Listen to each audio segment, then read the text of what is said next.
समस्त तारीफ व प्रशंसा से महान अल्लाह रब्बुल इज्जतेर दरबारे जे अल्लाह रब्बुल आलमीन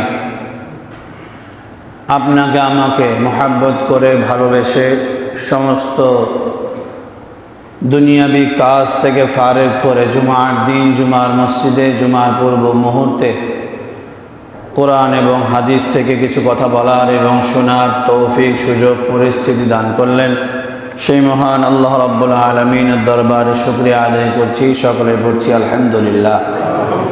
লক্ষ কোটি দুরূদ ও সালাম বর্ষিত হোক নবী কুল শিরোমণি আকায়ে নামদার তাজদার মদিনা দুলালে আমিনা আহমদ মুজতবা মুহাম্মদ মুস্তাফা সাল্লাল্লাহু আলাইহি ওয়াসাল্লামের প্রতি সকলের সমস্যার একসাথে পড়ছি সাল্লাল্লাহু আলাইহি ওয়াসাল্লাম।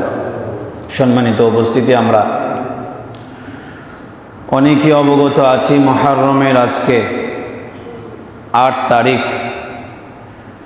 আমরা যারা রোজা রাখতে চাই মুহররমের, আল্লাহ রাসূল সাল্লাল্লাহু আলাইহি ওয়াসাল্লাম মুহররমের রোজার ব্যাপারে ঘোষণা করেছেন, সিয়ামি ইয়াউমি আশুরা আহতাসিবু আলাল্লাহি আন ইউকাফিরা সানাতাল্লাতী ক্বাবলা।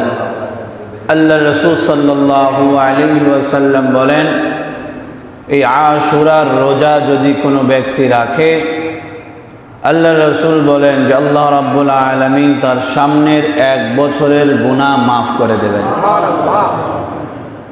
আশুরার রোজা মূলত রাসূলুল্লাহ সাল্লাল্লাহু আলাইহি ওয়াসাল্লামের হাদিস থেকে পাওয়া যায়।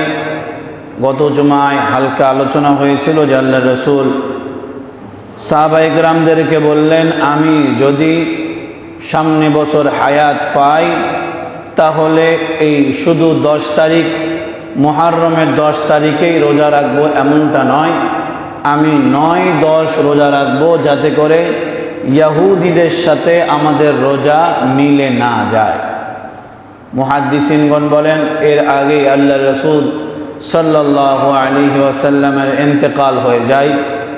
সেই দিক দিয়ে সর্বোত্তম হচ্ছে 9-10 রাখা। তবে মুহাদ্দিসিনগণ বলেন, কোনো ব্যক্তি যদি 9 তারিখে রাখতে না পারে তাহলে 10 এবং 11, এর মানে আশুরার রোজা অবশ্যই 2টা রাখতে হবে। মূল হচ্ছে আমাদের শনিবার দিন যে রাত্রিবেলা ভাত খেয়ে রবিবারের রোজাটা মূল। আর মানে আমি আপনি যদি 9 এবং 10 রোজা রাখতে চাই, আজকে রাত্রে সাহারি খাওয়া, শনিবার এবং রবিবার 2 দিন রোজা রাখা। মূল রোজা রবিবারের রোজাটি মূল রোজা। আমরা যারা পারি রোজা রাখার চেষ্টা করব ইনশাআল্লাহ।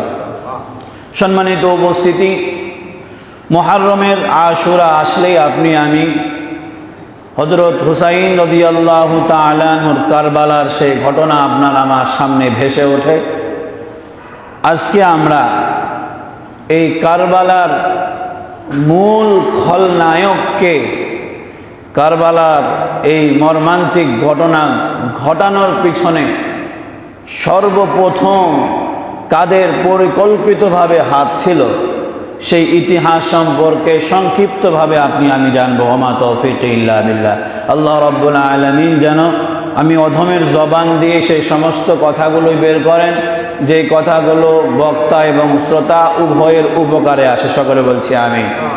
সম্মানিত উপস্থিতি, কারবালার এই মর্মান্তিক ঘটনা ঘটার পিছনে কয়েকজন ব্যক্তির নাম সামনে ভেসে আসে। তার মধ্যে একটি হচ্ছে ইয়াজিদ, যার নেতৃত্বে হযরত হুসাইন রাদিয়াল্লাহু তাআলা আনহুকে কারবালার ময়দানে শহীদ করা হয়েছিল। যে শহীদ করেছিল তার নাম শিমার। 2 জন গিয়ে হযরত হুসাইন রাদিয়াল্লাহু তাআলা আনহুর গর্দান বরাবর তরবারির আঘাত দিয়ে আপনার আমার প্রিয় ব্যক্তি রাসূলুল্লাহ সাল্লাল্লাহু আলাইহি ওয়াসাল্লামের কলিজার টুকরা ইমাম হুসাইন রাদিয়াল্লাহু তাআলা আনহুকে মুহররমের অর্থাৎ আশুরার দিনে শাহাদাত বরণ করানো হয়। তার আগের ইতিহাস, রাসূলুল্লাহ সাল্লাল্লাহু আলাইহি ওয়াসাল্লামের সময় থেকেই এই যে গোষ্ঠী হযরত হুসাইন রাদিয়াল্লাহু তাআলা আনহুকে এই অবস্থায় নিয়ে এসেছিল, এই গোষ্ঠী হযরত হুসাইন রাদিয়াল্লাহু তাআলা আনহুর আমল থেকেই মুহাম্মদুর রাসূলুল্লাহ সাল্লাল্লাহু আলাইহি ওয়াসাল্লামের আমল থেকেই ইসলামের মুসলমানদের খলনায়ক ভিলেনের ভূমিকা রেখেছে। তার আগে একটি বিষয় আপনার আমার পরিষ্কার হওয়া দরকার। আমাদের মুসলমানদের মধ্যে বর্তমানেও ওই আগের কিছু প্রশ্ন এখনও আপনার আমার সামনে ঘোরাফেরা করে, যে প্রশ্নগুলো ওই সমস্ত ব্যক্তিগুলোই করে থাকে যারা ইসলামের ইতিহাস, কোরআন হাদিস নিয়ে কিছুটা লেখাপড়া করে। এই সমস্ত মানুষগুলোর ভিতরে প্রশ্ন ছড়ে দেওয়া হয়, তাদেরকে প্রশ্ন করতে বলা হয় যে আল্লাহর রাসূল সাল্লাল্লাহু আলাইহি ওয়াসাল্লাম বেঁচে থাকতে তো উনি কাউকে খলিফা হিসাবে নির্ধারণ করে না। আল্লাহ রাসূল সাল্লাল্লাহু আলাইহি ওয়াসাল্লাম বেঁচে থাকা অবস্থায় বলে যায় নাই যে আমার পরে হযরত আবু বকর রাদিয়াল্লাহু তাআলা আনহু খলিফা হবে। আবু বকর রাদিয়াল্লাহু তাআলা আনহুর খেলাফতের বিষয় নিয়ে অনেকে প্রশ্ন ওঠায়। প্রশ্ন উঠাইতে এই চারজন খোলাফায়ে রাশিদিনকে অনেকে দোষী সাব্যস্ত করে। কিন্তু বিষয় হচ্ছে আপনি আমি তাদের দিকে আঙ্গুল উঠানোর আগে একটা বার ভাবা দরকার যে আল্লাহর রাসূল সাল্লাল্লাহু আলাইহি ওয়াসাল্লাম হাদিস শরীফের মধ্যে স্পষ্টভাবে বলেছেন যে আমার খোলাফায়ে রাশিদিনদের সুন্নাতকে তোমরা আঁকড়ে ধরো। কিভাবে আঁকড়ে ধরবে? চাবলের দাঁত দিয়ে তাদের সুন্নাতগুলোকে তোমরা আঁকড়ে ধরে থাকবে।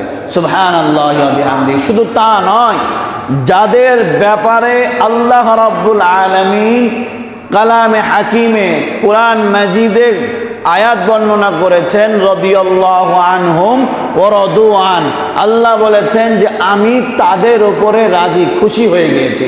সুবহানাল্লাহি ওয়া বিহামদিহি। তো আল্লাহ রাব্বুল আলামিন যার উপরে রাজি খুশি হয়েছেন, এই ব্যক্তিগুলোকে দোষী সাব্যস্ত করার আগে ভাবা দরকার যে আপনি আমি কাকে দোষী সাব্যস্ত করছি।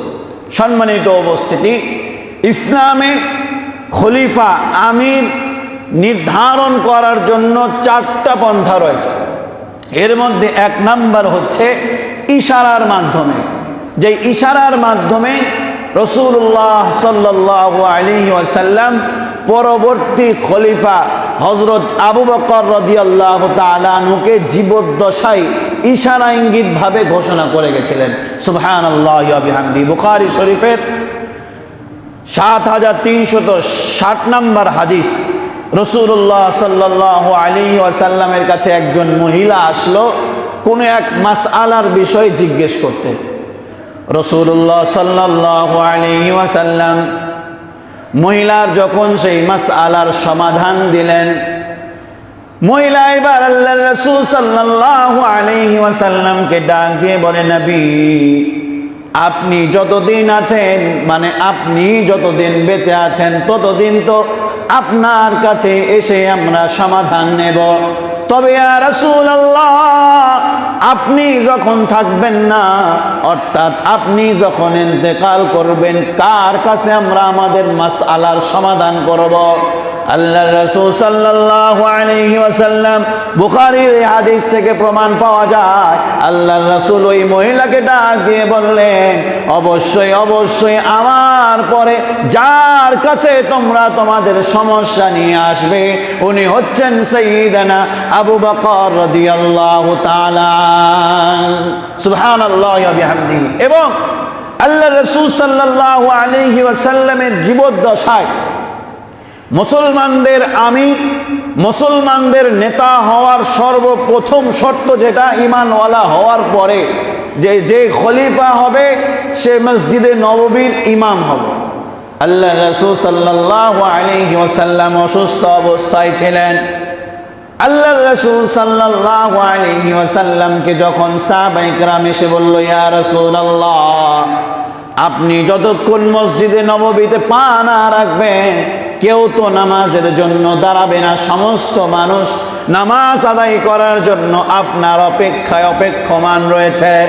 আল্লাহ রাসূল সাল্লাল্লাহু আলাইহি ওয়াসাল্লাম সাহাবায়ে কেরামদেরকে জানাই দিলেন, ও আমার সাহাবীরা, আমার আবু বকরকে গিয়ে বলো আমি বলেছি সে যেন মসজিদে নববীতে ইমামতি করে। সুবহানাল্লাহি ওয়া বিহামদিহি। সম্মানিত উপস্থিতি, আল্লাহ রাসূল সাল্লাল্লাহু আলাইহি ওয়াসাল্লামের এই ইশারার দ্বারা বোঝা যায় যে আল্লাহ রাসূল সাল্লাল্লাহু আলাইহি ওয়াসাল্লাম ঘোষণা করে গিয়েছে ইশারা ইঙ্গিতে যে ইবনে মাজার আরেকটা হাদিস এইরকম আল্লাহ রাসূল ঘোষণা করেছেন। আল্লাহ রাসূল বলেন, ইবনে মাজার 80 নম্বর হাদিস, যে হে আমার উম্মতেরা, আমার অবর্তমানে আমার স্থলাভিষিক্ত যদি তোমরা কাউকে মানতে চাও সেটা হচ্ছে সাইয়্যিদিনা আবু বকর রাদিয়াল্লাহু তাআলা। সুবহানাল্লাহি ওয়া বিহামদিহি। আল্লাহ রাসূল সাল্লাল্লাহু আলাইহি ওয়াসাল্লাম ইশারা ইঙ্গিতে আল্লাহ রাসূলের কথার দ্বারা বোঝা যায় যে আল্লাহ রাসূলের অনুপস্থিতিতে হযরত সাইয়্যিদিনা আবু বকর রাদিয়াল্লাহু তাআলা খলিফা হবেন, নেতা হবেন। দ্বিতীয় পদ্ধতি, বর্তমান যে খলিফা দায়িত্বে থাকবে, এই খলিফা শেখ যাকে মনে করবে যে আমার পরে এই খলিফা হতে পারবে, এর মধ্যে এই যোগ্যতাগুলো আছে। ইসলামের নিয়ম হচ্ছে এইরকম যে ওই খলিফা পরবর্তী খলিফা ঘোষণা করে যাবে যে এই ব্যক্তি পরবর্তী খলিফা হবে। সাইয়্যিদিনা আবু বকর রাদিয়াল্লাহু তাআলা আনহু জীবিত অবস্থায় বেশ কিছু বড় বড় সাহাবায়ে কেরামদেরকে জিজ্ঞেস করেছেন, আমার পরে আমি সাইয়্যিদিনা ওমর ফারুককে খলিফা হিসেবে ঘোষণা করে যেতে চাই, তোমাদের মতামত কি? অনেক সাহাবায়ে কেরাম বলেছেন, হে আবু বকর, আপনি অবশ্যই হযরত ওমর ফারুককে খলিফা হিসেবে ঘোষণা করতে পারেন, তবে আমরা সকলে জানি সাইয়্যিদিনা ওমর ফারুক রাদিয়াল্লাহু তাআলা আনহু অত্যন্ত রাগী মানুষ। তাকে খলিফা বানানোর আগে একবার চিন্তা করে দেখার বিষয়। সাইয়্যিদিনা আবু বকর রাদিয়াল্লাহু তাআলা আনহু প্রতি উত্তরে হাসতে হাসতে বলেছিলেন, ও সাহাবীরা, ও আমার আল্লাহর রাসূলের সাহাবীরা, এই পৃথিবীর বুকে সাইয়্যিদিনা ওমরের চাইতে কাউকে আমি খলিফা হিসাবে নিযুক্ত করতে ইচ্ছা পোষণ করছি না, তার চাইতে উত্তম মানুষ আর কেউ হতে পারে না। দ্বিতীয় পদ্ধতি এইটা যে প্রথম যে খলিফা থাকবেন উনি বিবেচনা করে দ্বিতীয় খলিফা একজনকে নিযুক্ত করে যাবে, তার ইন্তেকালের পরে সে খলিফা হবে। এটা দ্বিতীয় পন্থা। তৃতীয় পন্থা, যিনি খলিফা থাকবেন এই খলিফা বেঁচে থাকা অবস্থায় একটা কমিটি গঠন করবে, যেটাকে ইসলামের ভাষায় বলা হয় মাজলিসে শুরা। একটা কমিটি গঠন হবে কয়েকজন মিলে। এই খলিফা ইন্তেকালের পরে এই কয়েকজন কমিটি আলোচনায় বসে তারা যাকে ভালো মনে করবে, উপযুক্ত মনে করবে, তাকে খলিফা হিসেবে ঘোষণা করবে। সাইয়্যিদিনা ওমর ফারুক রাদিয়াল্লাহু তাআলা আনহুর জীবদ্দশায় সাইয়্যিদিনা ওমর ফারুক রাদিয়াল্লাহু তাআলা আনহু যখন শাহাদাত বরণ করলেন, তার আগে ওমর ফারুক 6 জন কমিটি বিশিষ্ট একটা কমিটি বানাইলেন, সদস্য বিশিষ্ট। হযরত ওমর ফারুকের ইন্তেকালের পরে ওই 6 জন সদস্য এক জায়গায় বসে তারা চিন্তা করলো এই সময়ে খলিফা হিসাবে সবচাইতে উত্তম হবে সাইয়্যিদিনা উসমান গনি রাদিয়াল্লাহু তাআলা আনহু। এরপরে চতুর্থ পন্থা হচ্ছে যে খলিফা ইন্তেকালের পরে চতুর্থ পন্থা হচ্ছে যে সমাজের কিছু সংখ্যক গণ্যমান্য জনগণ, গণ্যমান্য কিছু ব্যক্তি, গণ্যমান্য কিছু জনগণ সমাজের মধ্যে, যাদেরকে আমরা বড় ব্যক্তিত্ব বলি, এই সমস্ত কিছু মানুষ চতুর্থ পন্থা যে বড় অঙ্কের কিছু গণ্যমান্য ব্যক্তিরা একজন ব্যক্তিকে নিজেদের নেতা হিসেবে গণ্য করবে, যে ইনি হচ্ছেন আমাদের নেতা, ইনাকেই খলিফা হিসেবে মানা যায়। ওনারা যখন অধিকাংশ গণ্যমান্য ব্যক্তিগুলো যখন ওই ব্যক্তির খেলাফতকে মেনে নেবে, বাকি সমস্ত মুসলিম উম্মাহ তার নেতৃত্বকে গ্রহণ করবে। এটা চতুর্থ পন্থা, যেটা হচ্ছে সাইয়্যিদিনা ওসমান গনি রাদিয়াল্লাহু তাআলা আনহুর ইন্তেকালের পরে সাইয়্যিদিনা আলী রাদিয়াল্লাহু তাআলা আনহু যেভাবে খেলাফত পায়। বিষয়টি বুঝতে পেরেছেন তো ইনশাআল্লাহ? চার ভাবে মুসলমানদের খলিফা নিযুক্ত করা হয়।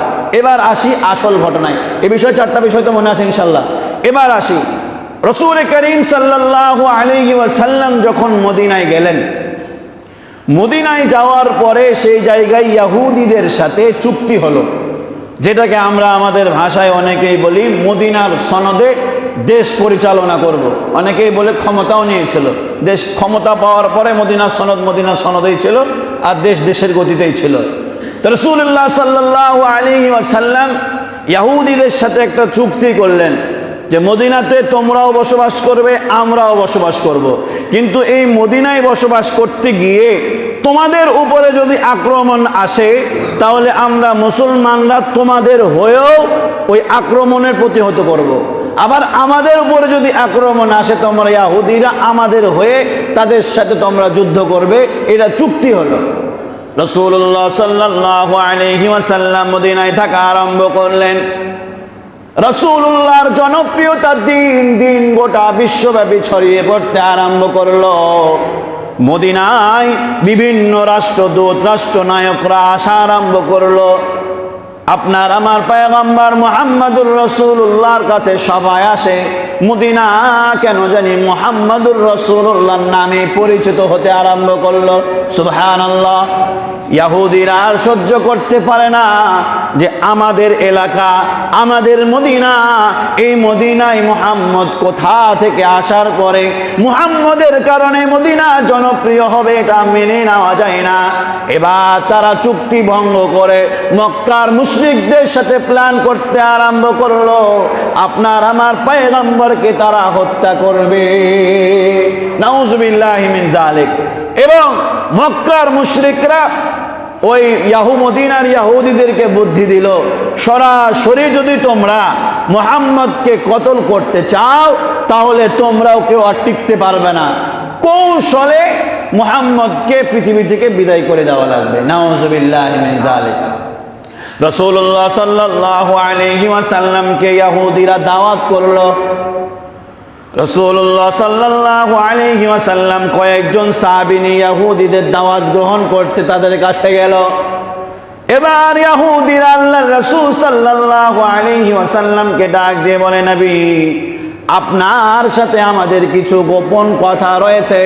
আল্লাহর রাসূল বললেন, বলো। তারা বলে, না, আপনার যারা খুব কাছের মানুষ এদেরকেও আপনি আপনাদের কাছ থেকে সরায় দেন। আপনার কাছ থেকে যদি এদেরকে আপনি সরান, তাহলে আমরা আমাদের গোপন কথা বলবো।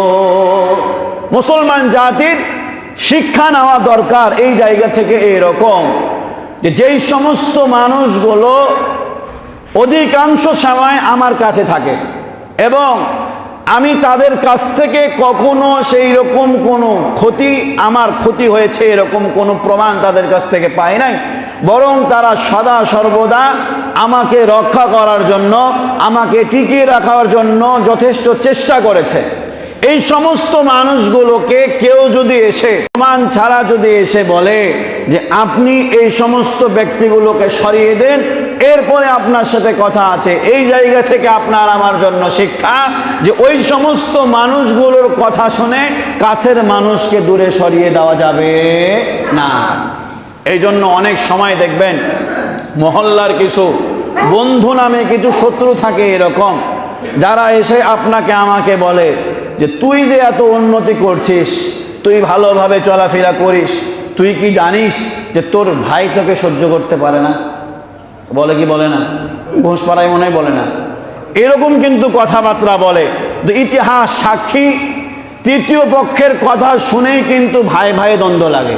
কিন্তু একটা জিনিস দেখবেন যে অনেক সময় আমরা দেখেছি, আমরা সবাই যখন ছোট ছিলাম, বাড়িতে দুই ভাইয়ের ফাটাফাটি ঝগড়া বা ভাই বোনের প্রচুর মারামারি, মা বাপ চাচা চাচি কি বলে ঠেকিয়ে পারছে না দুই ভাইয়ের এরকম মারামারি। এইরকম গন্ডগোলের পরেও এলাকার যখন কেউ বড় ভাইকে অথবা ছোট ভাইকে যখন কেউ কিছু বলেছে, দুই ভাই এক জায়গায় হয়েছে না হয় নাই? এক জায়গায় হয়েছে। কেন? কারণ ছোট থাকতে তৃতীয় পক্ষ কিন্তু সুযোগ নেয় না। বড় হওয়ার পরে তৃতীয় পক্ষের কথা শুনে আপনি আমি আমাদের পরিবারের বন্ধনগুলোকে ভেঙে ফেলি। আপনার কাছে আমার কাছে বলে এসে যে তোর ভাই তোর ব্যাপারে এইটা বললো, কিন্তু আসলে সেটা বলে নাই। এই তৃতীয় পক্ষের কথা শুনে আপনজনগুলোকে আপনি আমি যতই দূরে সরিয়েছি, ততই বিপদের মুখে আপনি আমি পড়েছি। কথা বলে ঠিক কিনা? রাসূলুল্লাহ সাল্লাল্লাহু আলাইহি ওয়াসাল্লাম ইহুদিদের কথা শুনে যে তারা গোপন বৈঠক করবে, সাহাবায়ে কেরামদেরকে আল্লাহর রাসূলও বললেন তোমরা দূরে সরে যাও। আল্লাহর রাসূল সাল্লাল্লাহু আলাইহি ওয়াসাল্লামকে একটা দেয়ালের পাশে নিয়ে গেল। ইহুদিরা একজন আরেকজনকে চোখের ইশারায় বলল, ডাইরেক্ট তো মারলে আমাদের জন্য বড় হুমকির কারণ হয়ে যাবে। প্রাচীরের উপরে একজন উঠবা, ওই জায়গায় উঠে সেই জায়গা থেকে পাথর নিক্ষেপ করবা। আমরা ঘোষণা করব উপরে একটা পাথর ছিল, পড়ে গিয়ে মুহাম্মদ ইন্তেকাল করেছে। আল্লাহ রাব্বুল আলামিন সঙ্গে সঙ্গে জিবরাইল আলাইহিস সালাতু ওয়াস সালামকে পাঠায় দিয়া আপনার আমার পয়গম্বরকে সংবাদ জানায় দেয়া, রাসূলুল্লাহ আপনি আপনার খুব কাছের মানুষগুলোকে সরিয়ে দিয়েছেন, তখন থেকে আপনি কেন যেন একলা হয়ে গিয়েছেন। অতি দ্রুত ইহুদিদের স্থান আপনি ছেড়ে দেন, কারণ কিছুক্ষণের মধ্যেই তারা আপনাকে হত্যা করার জন্য উপর থেকে পাথর নিক্ষেপ করবে। সুবহানাল্লাহ ওয়া বিহামদি। এজন্য তৃতীয় পক্ষের কথা শুনে কাছের মানুষগুলোকে দূরে করে সরাবো না, পারবো তো ইনশাআল্লাহ। আবার অনেক মানুষ আছে এরকম, এই যে একদিন জাদুবিদ্যা নিয়ে কথা বলছিলাম, যে সূরা বাকারার 102 নম্বর আয়াতের মধ্যে আল্লাহ বলেছেন যে ওয়াত্তাবাউ মা তাতলু শায়াতিন আলা মুলকি সুলাইমান ওয়া মা কাফারা সুলাইমান ওয়ালাকিন্না শায়াতিন কাফারু ইউআল্লিমুনা আন-নাসা সিহর ওয়া মা উনজিলা আলাল মালাকাইনি বিবাবিল হারুত ওয়া মারুত। এই আয়াতের মধ্যে আল্লাহ রাব্বুল আলামিন বলে যে ওই সময়ে ইহুদিরাও কি বলে দুইজন স্বামী স্ত্রী যারা খুব সুখে সংসার করত, এদের মাঝে ফাটল জমানোর জন্য প্রথমে জবান দিয়ে তাদের মধ্যে বিভেদ সৃষ্টি করানোর চেষ্টা করত। এরপরেও জবান দিয়েও যদি স্বামী স্ত্রীর মাঝে বিভেদ না সৃষ্টি হতো, তখন তারা জাদু করে স্বামী স্ত্রীর মাঝে বিভেদ সৃষ্টি করাতো।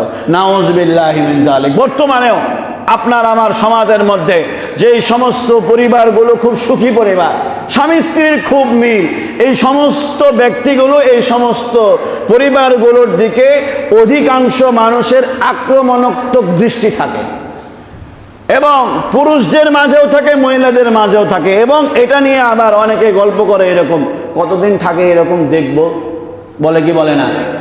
স্বামী স্ত্রী নতুন বিয়ে হয়েছে, ধরেন বিয়ে হওয়ার পরে ভালোবাসাটা একটু বেশি থাকে, এটাই স্বাভাবিক। বিয়ের পরে নতুন নতুন অবস্থা, বাচ্চা নাই কাচ্চা নাই, কোনো ঝামেলা নাই, স্বামী স্ত্রীর মাঝে অন্যরকম এক ভালোবাসা। এই স্বামী স্ত্রী একসাথে হাত ধরে ঘুরতে যাচ্ছে, মোটর সাইকেলে খুব জড়িয়ে ধরে বেড়াতে যাচ্ছে, এগুলো দেখে মহল্লার মানুষ বলে কতদিন দেখবো, বলে না বলে না। তো এই কথাটা আমরাও বলি। তো এই কথাটা বলার দ্বারা আপনি আমি হিংসায় আক্রমণাত্মক নজর দিচ্ছি, যে আল্লাহ রাসূল বলেছেন আন-নাজরু ইলা হাক্কিন, নজর হচ্ছে সত্য। কুনজর যদি কোনো ব্যক্তির প্রতি পড়ে, স্বামী স্ত্রীর মাঝে বিভেদ সৃষ্টি হওয়ার আশঙ্কা রয়েছে। তো এই জন্য ওই সময়েও আপনি আমি তৃতীয় পক্ষের কথা শুনবো না। অনেকেই থাকতে পারে এরকম, যে তুমি তো চলে যাও, সারাদিন কাজের মধ্যে থাকো, তোমার বউ কার সাথে যে মোবাইলে সবসময় গুট গুট গুট গুট গুট গুট গুট গুট করে আল্লাহ জানে, বলে না বলে না। অনেক মেয়ে আছে দেখবেন এরকম, যে বিয়ের পরে ওই যদি আলু ভাজিও করে, সেটাও মায়ের সাথে পরামর্শ করে। অনেক মেয়ে আছে এরকম, যে এটা বিয়ে কি বলে আলু ভাজি করবে, মাকে জিজ্ঞেস করে যে আম্মু তোমার আলু ভাজিটা খেতে খুব ভালো লাগে, তো শ্বশুর বাড়িতে আজকে আলু ভাজি করব, তো সেও তো চায় যে রান্নাটা খুব সুন্দর হোক, এই জন্য মায়ের সাথে পরামর্শ করে রান্না করে। তৃতীয় পক্ষ বলে সব সময় মোবাইলে গুট গুট গুট গুট গুট গুট চালাতে আসে। স্বামীর কাছে যখন এই কথা বলে, মেজাজ কি ভালো থাকে না, মেজাজ খারাপ হয়ে যায়। কিন্তু বউ কি অন্য কারোর সাথে কথা বলছে।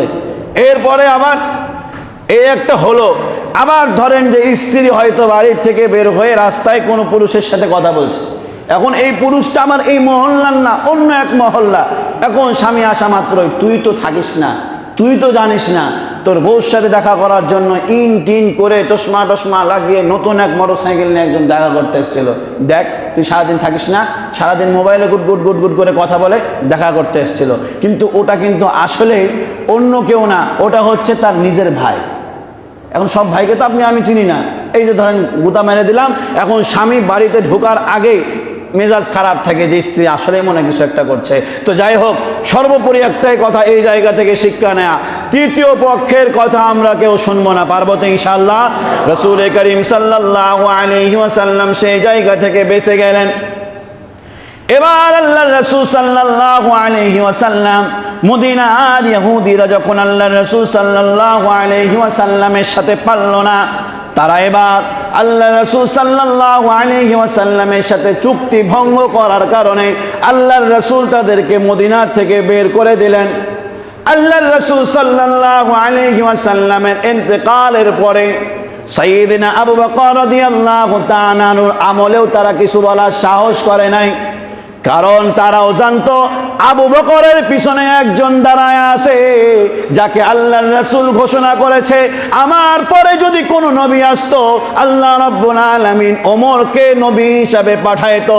তারাও জানতো আমরা যদি মুসলমানদের বিরুদ্ধে কোনো কটূক্তিতে নিমজ্জিত হয়ে যায়, তাদের বিরুদ্ধে যদি কোনো ষড়যন্ত্র করি আর এই খবর যদি ওমর পেয়ে যায়, তাহলে আমাদের কারো গর্দান ঠিক থাকবে না। সাইয়্যিদিনা আবু বকর রাদিয়াল্লাহু তাআলা আনহুর ইন্তেকাল হলো। সাইয়্যিদিনা ওমর ফারুক রাদিয়াল্লাহু তাআলা আনহুর আমলেও কোনো কথা বলার সুযোগ পায় নাই। সাইয়্যিদিনা উসমান গনি রাদিয়াল্লাহু তাআলা আনহুর ব্যাপারে মক্কা মদিনার সমস্ত সাহাবায়ে কেরাম জানতেন যে আল্লাহ রাসূল সাল্লাল্লাহু আলাইহি ওয়াসাল্লাম উসমান গনিকে জিন্নুরাইন বলতেন, দুই নূরের অধিকারী, মানে আল্লাহ রাসূল সাল্লাল্লাহু আলাইহি ওয়াসাল্লামের দুই কন্যাকে বিয়ে করেছিলেন একসাথে। আবার না মনে করেন না যে একসাথে দুই বোনকে লিয়েছিল, এরকম না, ইন্তেকালের পরে একজনকে আর একজনকে। তো জিন্নুরাইন বলা হয়।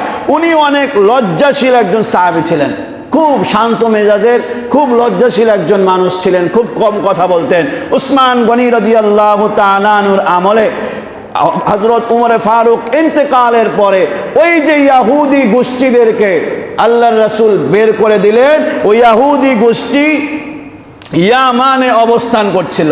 ওই ইয়ামান থেকে একজন ব্যক্তি যাকে বলা হয় আব্দুল্লাহ ইবনে সাবা, কি নাম?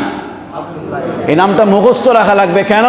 কারণ মুসলমানদের ঐক্যের মধ্যে ফাটল ধরিয়েছে, কারবালার ইতিহাস ঘটেছে। এই খলনায়ক আব্দুল্লাহ ইবনে সাবা এই হচ্ছে সুদূর প্রসারী প্ল্যান করে এই মুসলমানদের মধ্যে ফাটল জমায়া আপনার আমার প্রিয় মানুষ সাইয়্যিদিনা হুসাইন রাদিয়াল্লাহু তাআলা আনহু যে কারবালার ময়দানে শাহাদাত বরণ করেছে, তার মূল খলনায়ক ছিল আব্দুল্লাহ ইবনে সাবা। নাউজুবিল্লাহি মিন যালিক। এই আব্দুল্লাহ ইবনে সাবা ওই তিন আবু বকর ওমর এই দুইজন বেঁচে থাকতে মাথা চারা দেয় নাই। হযরত উসমান গনি রাদিয়াল্লাহু তাআলা আনহুর আমলে এসে লম্বা দাড়ি লম্বা জুব্বা পরে উসমান গনির কাছে যে ইসলাম গ্রহণ করে মুসলমান হয়েছে।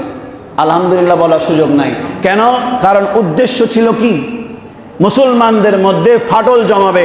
তারা যখন দেখলো যে মুসলমানরা দিন দিন তাদের সুবাস ছড়িয়ে যেতে শুধু ছড়িয়ে যাচ্ছে, তাহলে এই জায়গায় মুসলমানদেরকে কিভাবে পরাজিত করা যায়?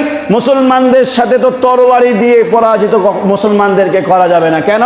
কারণ তারাও বদরের ঘটনা দেখেছে যে বদরের ময়দানে 313 জন 1000 জনকে এমনিতে মাটির সাথে শুইয়ে দিয়েছে। তারাও জানতো যে মুসলমানদের সাথে তরবারি দিয়ে যুদ্ধে জয় হওয়া যাবে না। কি করা লাগবে? তারা ওই যে নবীর আমল থেকে প্ল্যান করে রেখেছিল যে মুসলমানদের মধ্যে ঐক্য যে রয়েছে, তারা একজন আর একজনের সাথে যে মুহাব্বত রয়েছে, ওই ঐক্যটাকে যদি ভেঙে ফেলা যায় তাহলে মুসলমানদের মাজা ভেঙে যাবে। এই ঐক্য ভাঙার জন্যই আব্দুল্লাহ ইবনে সাবা ইসলাম গ্রহণ করেছে। সম্মানিত উপস্থিতি, এই জায়গা থেকে ব্যাক সাইডে গিয়ে আর একটা কথা বলতে চাই। আমাদের দেশের মধ্যে আমরা দেখি অনেক সময় এইরকম, বর্তমানে বেশি দেখা যাচ্ছে ঘটনা হলো যে অনেক ছেলে মেয়ে বিয়ে করার জন্য অন্য ধর্মের, কিন্তু বিয়ে করার জন্য আর মুসলমান হয়ে যায়। হয় কি হয় না? আমার আত্মীয়র মধ্যে হয়েছে একটা এরকম। এখন এটা লাইভে যাচ্ছে, খোলাখুলি বলাও যাচ্ছে না। যাই হোক, তো এই যে মুসলমান হয়েছেন আপনি, আলহামদুলিল্লাহ, মুসলমান যে আসলে হবে সেই ব্যক্তি কিসের জন্য মুসলমান হবে? জান্নাত পাওয়ার আশাই তো, নাকি ভুল বললাম? কথা বুঝতে পারেননি আমার? যে ব্যক্তি অন্য ধর্ম ছেড়ে মুসলমান হবে কিসের আশায়? জান্নাত পাওয়ার আশাই তো। এখন মুসলমান হওয়ার পরে যেই নারী বিয়ে করলো, মুসলমান হয়ে বিয়ে করলো, বিয়ে করার পরে সে যদি ইসলাম অনুপাতে না চলে তাহলে বুঝে নিতে হবে সে আসলে মুসলমান, ইসলামকে জান্নাতকে ভালোবেসে রসুলকে ভালোবেসে ইসলাম গ্রহণ করে নাই। সে বিয়ে করবে এই জন্য মুসলমান হয়েছে। কথা বলেন ঠিক কিনা? সম্মানিত উপস্থিতি, এই জন্য মুসলমান হওয়ার ক্ষেত্রেও দেখা লাগবে উদ্দেশ্যটা কি। বর্তমানে দেখা যায় অনেক ব্যক্তি যারা দেখবেন মসজিদে দাঁড়িয়ে বলে যে আমি নও মুসলিম, সাহায্যের জন্য এসেছি, কিন্তু তার বাড়ি কোথায়? চিটাগাঙে। তো এখন ওই চিটাগাঙে মুসলমান হয়েছে, ওই জায়গার মানুষ কি জানে না? আচ্ছা, কথা ধরেন যে আমাদের এই ঘোষপাড়ায় যদি কেউ ইসলাম গ্রহণ করে, আপনি আমি তাকে সহযোগিতা করব না করব না? আপনারা মনে করবেন না? করব না। সবাই নিজ জায়গা থেকে সর্বোচ্চ চেষ্টা করবে। যারা কর্ম করে তারা বলবে তো তোর কি কর্ম দরকার, আমাকে বল, তোর কর্মের ব্যবস্থা করে দিচ্ছি। যারা একটু সম্পদশালী তারা বলবে যে তোর কি কি কি প্রয়োজন তুই বলবি, তা তোকে আমরা দিব। যেমন মসজিদের ইমাম সাহেবকে, মুয়াজ্জিন সাহেবকে, আমাদের এই মহল্লাতে বারবার কিছু মানুষ আছে বারবার জিজ্ঞেস করে যে হুজুর আপনার কোনো সমস্যা হলেই বলবেন, ব্যবস্থা হয়ে যাবে। আমি আমার নিজের চোখেই দেখেছি, টাকার ব্যবস্থা হয়েছে, বলেছি, চাইতেই যাওয়া লাগেনি, বাড়িতে টাকা পাঠিয়ে দিয়েছে। তো এরকম মানুষ যদি হুজুরকে ভালোবাসে, কোনো একজন যদি বেধর্মী ইসলাম গ্রহণ করে, তাকে ভালোবাসবে না? এরকম সব মহল্লাতেই মানুষ আছে। চিটাগাঙে ইসলাম গ্রহণ করে এখন এই জায়গায় চেয়ে বেড়াচ্ছে। ওর কি আসলে মুসলমান হওয়ার ধান্দা ছিল নাকি চাওয়ার ধান্দা? কথাটা মানে বুঝতে পারেননি আপনারা? তো এই যে উদ্দেশ্য যাদের এইরকম আছে, আব্দুল্লাহ ইবনে সাবাও ও একজন। আব্দুল্লাহ ইবনে সাবা ইসলাম গ্রহণ করলো মুসলমানদের মধ্যে ফাটল জমানোর জন্য। আব্দুল্লাহ ইবনে সাবা ইসলাম গ্রহণ করার পরে ইবাদত বন্দি করে মুসলমানদের মধ্যে জনপ্রিয়তা অর্জন করে ফেলেছে।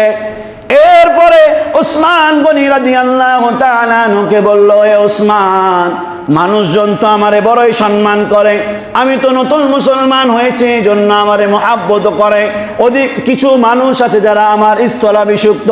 ওসমানকে বলল, রে উসমান, আপনি মদিনার কোনো একটা কাজের দায়িত্ব আমারে দিয়ে দেন, গভর্নরের কোনো একটা দায়িত্ব দিয়ে দেন, আমি সেই দায়িত্ব পালন করতে চাই।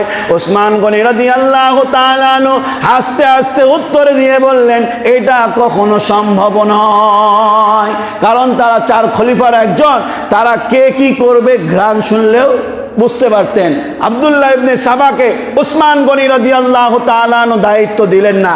এই যে দায়িত্ব দিলেন না, এইবার তার শত্রুতা শুরু হয়ে গেল। উসমান গনি রাদিয়াল্লাহু তাআলা আনহুর ব্যাপারে মানুষদেরকে ভুল বোঝাতে আরম্ভ করলো, বলতে আরম্ভ করলো, উসমান কয়েকটা সমস্যা করে রেখেছে। তার মধ্যে একটা যে সে ওই যে মালগুলো রয়েছে, এই মালগুলো দেয়ার ব্যাপারে স্বজন প্রীতি করে।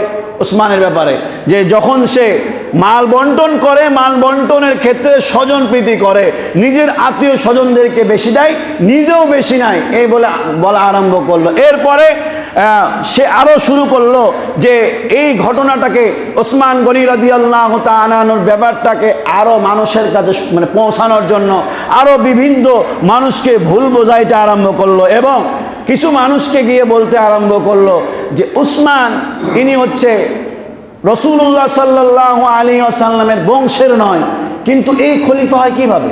মানুষের কাছে, সাধারণ মানুষের কাছে বলতে আরম্ভ করলো যে আলী রাদিয়াল্লাহু তাআলা আনহু রাসূলের চাচাতো ভাই, আবার রাসূলের জামাতা, ইনি একজন বড় মাপের ব্যক্তি, ইনাকে ছাড়া ওসমান কিভাবে নেতা হয়? ওসমান গনি রাদিয়াল্লাহু তাআলা আনহু জানার পরে ওসমান গনি রাদিয়াল্লাহু তাআলা আনহু ওই আব্দুল্লাহ ইবনে সাবাকে বের করে দিলেন মদিনার থেকে। এবার আব্দুল্লাহ ইবনে সাবা ইয়ামান থেকে আর এক জায়গায় চলে গেল, মদিনার থেকে ইয়ামানে গেল, ইয়ামান থেকে বসরা গেল, বিভিন্ন জায়গায় সে গিয়েছে। বিভিন্ন জায়গায় গিয়ে ওই জায়গার গভর্নরদেরকে যখন এসে বলেছে যে আমি ওসমানকে খলিফা হিসাবে মানতে পারছি না, খলিফা হিসাবে হযরত আলীকেই দরকার ছিল, যেই শুনেছে সেই বলেছে যে তোমার কথার মধ্যে ইসলামের দাওয়াত পাওয়া যাচ্ছে না, তোমার কথার মধ্যে ইয়াহুদিবাদের সুবাস পাওয়া যাচ্ছে, যেই শুনেছে সেই তাকে বের করে দিয়েছে। এরপরে বের করতে করতে ইয়ামান থেকে মদিনা, মদিনার থেকে বসরা, বসরার থেকে কুফা, প্রত্যেক জায়গা থেকে বের করা হয়েছে। এরপরে শাম, এরপরে গিয়ে মিশর। মিশরকে বলা হয় যে ওলামায়ে কেরাম বলেন মিশর হচ্ছে আব্দুল্লাহ ইবনে সাবার মিশন বাস্তবায়নের কেন্দ্র হচ্ছে মিশর। ওই জায়গায় গিয়ে সে একটা জায়গা পেল, ওই জায়গার অধিকাংশ মানুষেরা কথা বলতে আরম্ভ করলো যে আসলে কথা যে ওসমান গনি উনি কিভাবে খলিফা হয়, আলী রাদিয়াল্লাহু তাআলা আনহু বেঁচে থাকতে। সবাই কি মুসলমান, মুসলমানদের মধ্যে ফাটল জন্মাচ্ছে কে? আব্দুল্লাহ ইবনে সাবা। এই আব্দুল্লাহ ইবনে সাবার পরিচয় কি? সে হচ্ছে ইয়াহুদি।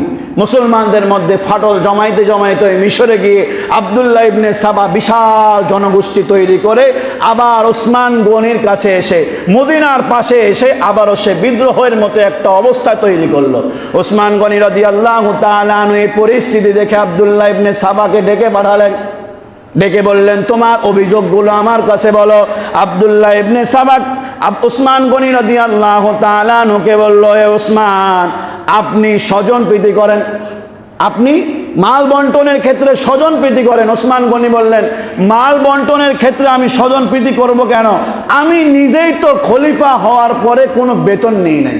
সুবহানাল্লাহ ওয়া বিহামদিহি। ওসমান গনি বলে যে আল্লাহ আমারে যেই পরিমাণে সম্পদ দিয়েছে, এই সম্পদ থেকেই তো বের করতে গিয়ে আমি হিমশিম খেয়ে যাই। আমি ওসমান ওই রাজস্ব তহবিল থেকে বেতনই কখনো নেই নাই, আমার আত্মীয় স্বজনদেরকে আমার তহবিল থেকে দিয়ে শেষ হয় না। তুমি যে এই উদ্ভুত কথাটা তুলেছ, এটা পুরোটাই মিথ্যা।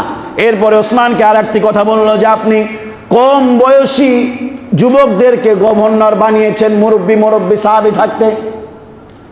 কি বললো? যে আপনি মুরব্বী সাহাবী থাকতে কম বয়সী ব্যক্তিদেরকে গভর্নর বানিয়েছেন। ওসমান গনি বললেন, বয়সে দেখার বিষয় নয়, যে ব্যক্তি যেই জায়গার যোগ্য আমি ওসমান তাকে সেই জায়গায় গভর্নর বানিয়েছি।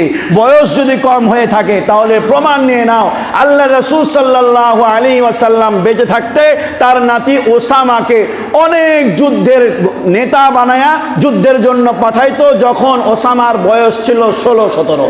সুবহানাল্লাহ। এই কথাটাও সে বলে পার পেল না।